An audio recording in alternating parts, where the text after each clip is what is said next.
What's up, guys? What's up, guys? This is Louis the Fighter G coming back at you guys. What's up again? Today I want to talk about a little bit of a fighter that just been in a horrific accident. We're talking about Paul Williams today. Talk a little bit about him. First I want to say my heart and prayers goes out to his family. I hope he has a speedy recovery. We all just learned that Paul William will be paralyzed from the waist down.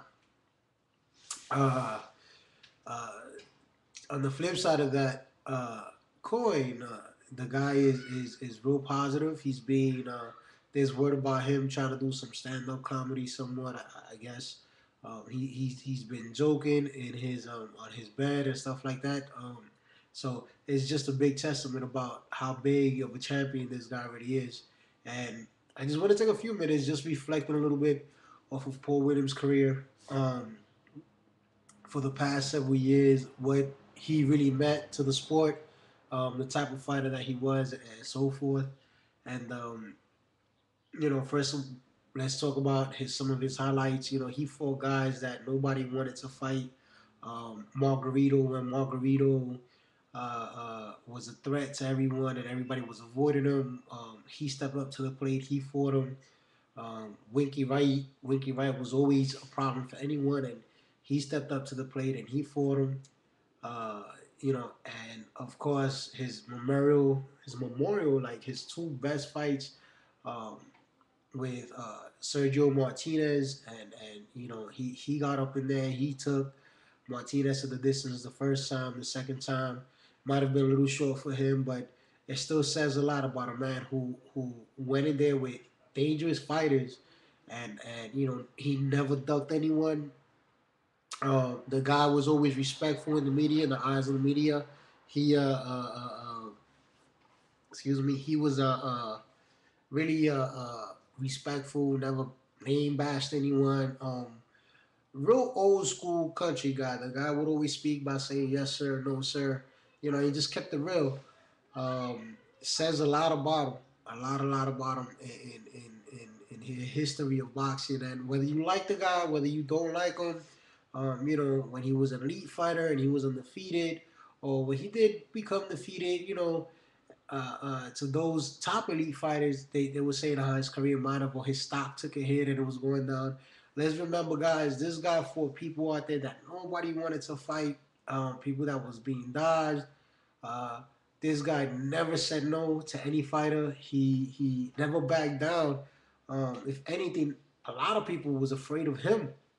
Um, like we could go back and just say the crazy thing about Paul Williams, he campaigned at 147 pounds. He was fighting at welterweight, and Paul Williams is a pretty tall dude with a freakishly abnormal reach. This guy has a crazy reach. I think it was like 84 inches, if I'm not mistaken, or 82 inches. This guy is just lanky and tall, had a crazy reach.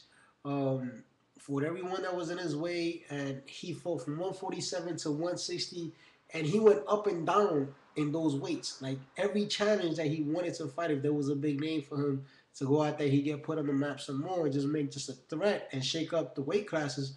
He will campaign at 147, fight at 160, come back down to 154, go even lower to 147, go back up. So the guy is a true testament of what boxing really is and about what fighters should be out there, how champions really are.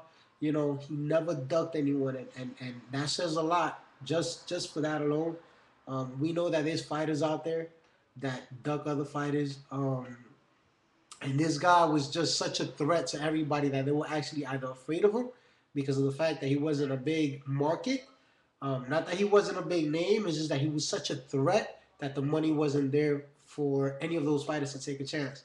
And for good reasons. Like I said, he fought Margarito, he fought Winky Wright, he fought Laura recently, and a lot of people. This is an up and coming fighter, and a lot of people was talking a lot about the hype about Laura. He coming up, he doing a lot of big things, and the guy just didn't duck anyone, and he was in a car in a motorcycle accident, and it's tragic.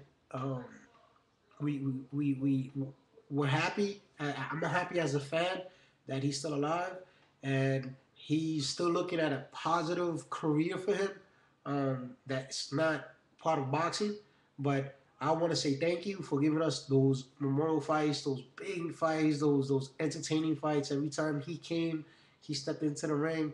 Paul, I want to tell you, thank you a lot. You've given us a lot in the ring. You've showed us what type of champion you really are.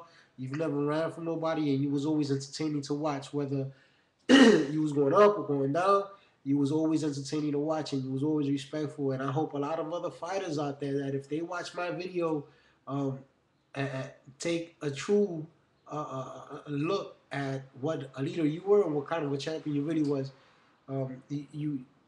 You meant a lot to the sport, and we're just all happy and grateful that at least you're still alive, and you can be positive as you've been positive and move on to other opportunities that you're actually looking into in the comical world. And I'm actually looking forward to that as well. But for boxing, a tragic loss for another fighter. He Paul William was a fighter nonetheless. Um, I think a week before that, or a couple days after that, Johnny Tapia um, lost his life at the age of 46, I think it was, or 45, if I'm not mistaken. And that was another loss. Tapia was another legend. Um,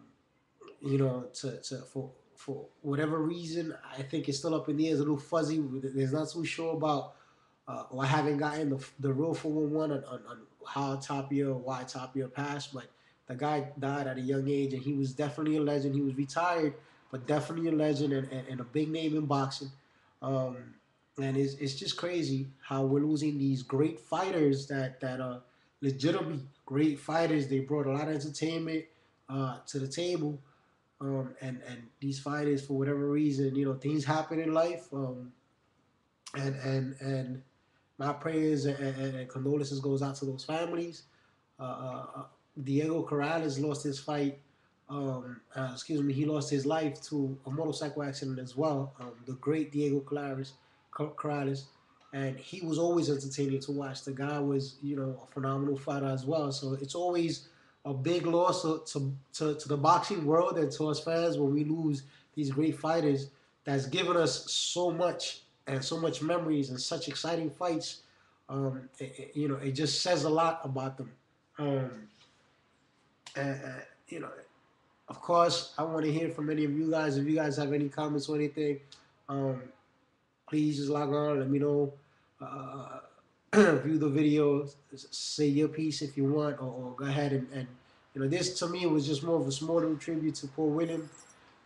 Just saying thank you very much for all that you giving us in boxing, and you're a real champ. Hang in there, and my prayers and condolences goes out to you and your families, man. All right, and if you are talking about doing something comical because you're just that much of a champion that you can lay in your bed and just make jokes while you can't move your toes because you're paralyzed from the waist down, and still have that positive aspect and positive attitude, just says how much bigger of a champion that you are from the champions that we even have now. So, if you got something coming out there or some plans, I'm definitely looking and I'm rooting for you. And I definitely want to see what was big in the next chapter of Paul Williams. But, until then, it's a big loss for boxing. And I wish you fast recovery. Um, I'm a big fan. And again, thank you for everything you've given us, man. All right. This is Louis the G. Louis Fighter the G. Saying peace out.